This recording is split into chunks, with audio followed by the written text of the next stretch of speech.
warahmatullahi wabarakatuh. Waalaikumsalam warahmatullahi wabarakatuh. Alhamdulillah, wassalatu wassalamu ala rasulillah wa ala alihi wa sahbihi wa man wala. Kaifa halukum? Alhamdulillah. Naqra bab at-taubah. Kita baca bab at-taubah. Qala al-ulama at-taubah wajibah min kulli dhanbin. Taubat, kata para ulama, taubat itu apa? Hukumnya wajib dari setiap dosa. Apabila berkaitan dengan Allah Subhanahu wa taala, syarat taubat ada 3. Yang pertama, an yuqli' 'anil ma'siyah, meninggalkan meninggalkan dosa. Yang kedua, ayyandam ala fi'liha, menyesal melakukan dosa tersebut. Yang ketiga, an ya'zim alla ya'uda ilaihi abada, dia bertekad, berazam, berjanji tidak akan mengulangi lagi, tidak akan mengulangi itu selama-lamanya. Bagaimana kalau tidak lengkap salah satu dari 3 syarat itu? Apakah sah taubatnya? Tidak sah. Kalau sholat ada 13 rukun, ada syarat-syarat. Kalau tidak lengkap syarat dan rukun, tidak sah sholat.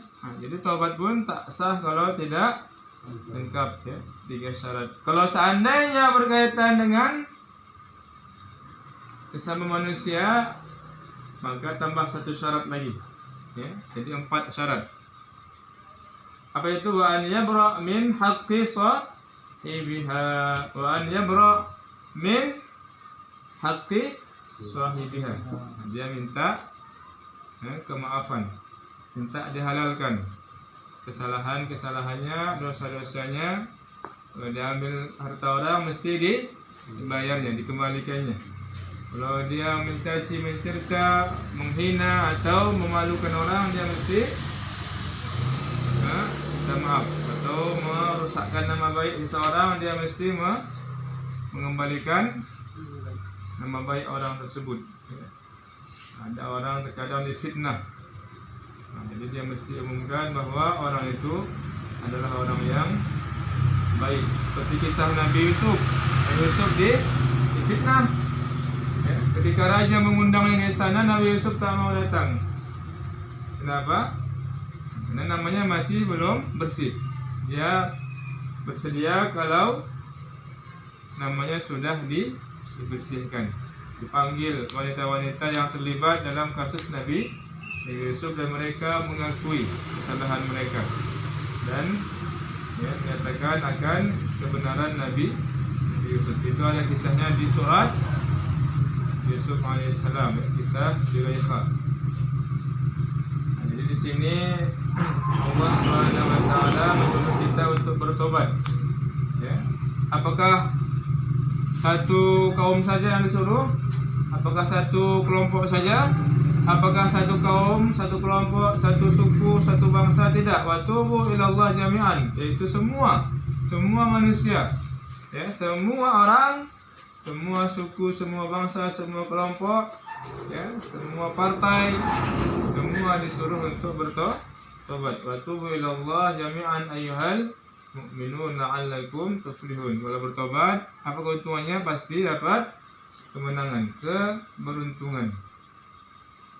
Dalam hadis Nabi menyatakan bahwa Nabi beristighfar dalam sehari aksar min 70 marrah, lebih dari 70 kali. Apakah Nabi ada dosa? Apakah Nabi berbuat salah? Yang banyak buat dosa kita, Nabi tidak ada buat dosa karena Nabi maksum. Bahkan di sini kata Nabi, fa inni atubu fil yaumi atamarrah, 100 kali. Bukan karena Nabi berdosa, tapi menunjukkan bahwa Rasulullah itu hamba atau manusia yang tertinggi. Afala akunu abdan syakura. Nabi sangat hebat ibadahnya. Tapi dengan ketinggian pangkat yang Allah berikan, Nabi masih mungkin merasa belum sempurna ibadahnya, belum sempurna perjuangannya, maka Nabi beristighfar bukan karena dosa tapi karena merasa belum apa? Belum sempurna kesyukurannya. Maka Nabi terkadang malam-malam sampai bengkak kakinya, bangun malam sampai bengkak, yatawarram atau yatabarram qadamah, seakan-akan dia banyak dosa, seakan-akan Nabi banyak dosa padahal tidak ada dosa ya. Jadi ketinggian derajat beliau ya dengan ibadahnya ya, mungkin Nabi masih merasa kurang ibadahnya, lalu beliau beristighfar ya. Jadi kalau ditanya apakah Nabi banyak dosa, bukan banyak dosa.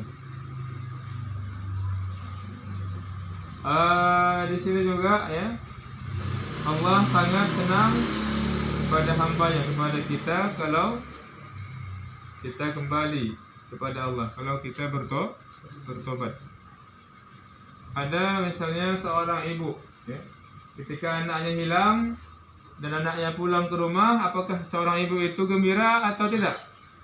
Gembira, pulang kampung anaknya, lama merantau dari daerah Padang Sidempuan sana, merantau ke Medan. Ketika pulang, maknya bahagia tidak? Bahagia. Jadi Allah sangat berbahagia kalau kita kembali kepadanya. Karena Allah adalah Tuhan kita yang menciptakan, yang menjadikan kita. Allah sangat sayang kepada kita dan Allah membuka pintu tobat seluas-luasnya. Sampai kata Nabi, sesungguhnya Allah Ta'ala membentangkan tangannya pada waktu malam sehingga orang yang berbuat dosa pada waktu siang bertobat. Waktu siang dia berdosa, apakah Allah tutup pintu tobat ketika waktu petang? Tidak, sampai malam Allah buka terus ya. Kalau seandainya dia berdosa pada waktu malam, Allah buka ya, pintu tobat bukan sampai subuh, sampai siang terus Allah buka sampai tatlu asyams min maghribiha, sampai matahari tatlu terbit dari sebelah barat, yaitu hari kiamat. Barulah tertutup pintu tobat, dan selama nyawa belum sampai di tenggorokan, malam yugharghir, sebelum sampai tenggorokan ya. Jadi kata Nabi, malam yugharghir, kalau sudah ghargharah yaitu nyawa di sini. Orang kalau sudah dia nyawa di sini, nanti dia suaranya beda. Istilahnya mengorok ya. Ketika nyawa mau keluar, di situ sudah tertutup pintu tobat. Di sini ada kisah panjang, kisah sahabat yang diterima taubatnya, yaitu sahabat Nabi yang bernama Ka'ab bin Malik radhiyallahu ta'ala anhu. Hadisnya panjang sehingga turun ayat Al-Quran surah At-Taubah ayat 95 sampai 96 yang menyatakan, yaitu ayat At-Taubah 117 sampai 119. Laqad taballahu 'alan nabi wal muhajirin wal ansar. Ini ayat tentang diterimanya taubat. Wa 'ala salasah, di sini wa 'ala salasah, dan ada 3 orang. Ada 3 orang. Yang jelas ya, ayat menyatakan tentang taubat mereka diterima. Kemudian terakhir kata Nabi, "Lau anna libni Adam wadiyan min zahab ahabba an yakuna lahu wadiyan." Jadi anak Adam ini, manusia ini, apakah pernah dia merasa puas? Apakah pernah dia merasa cukup? Kalau dia punya 1 lembah emas ya, apakah dia cukup atau mau dapat 2 lembah emas? Ya, apakah dia berharap bercita-cita dapat 2 lembah emas, dapat 3 lembah emas, atau cukup 1 saja? Manusia akan terus tamak, ya kan? Kalau dia punya mobil, dia mau punya pesawat terbang. Kalau dia punya pesawat terbang, dia mau punya laut. Kalau langit bisa dibeli, langit dibeli, gunung dibeli, semua dibeli. Itulah nafsu serakah manusia. Nah, jadi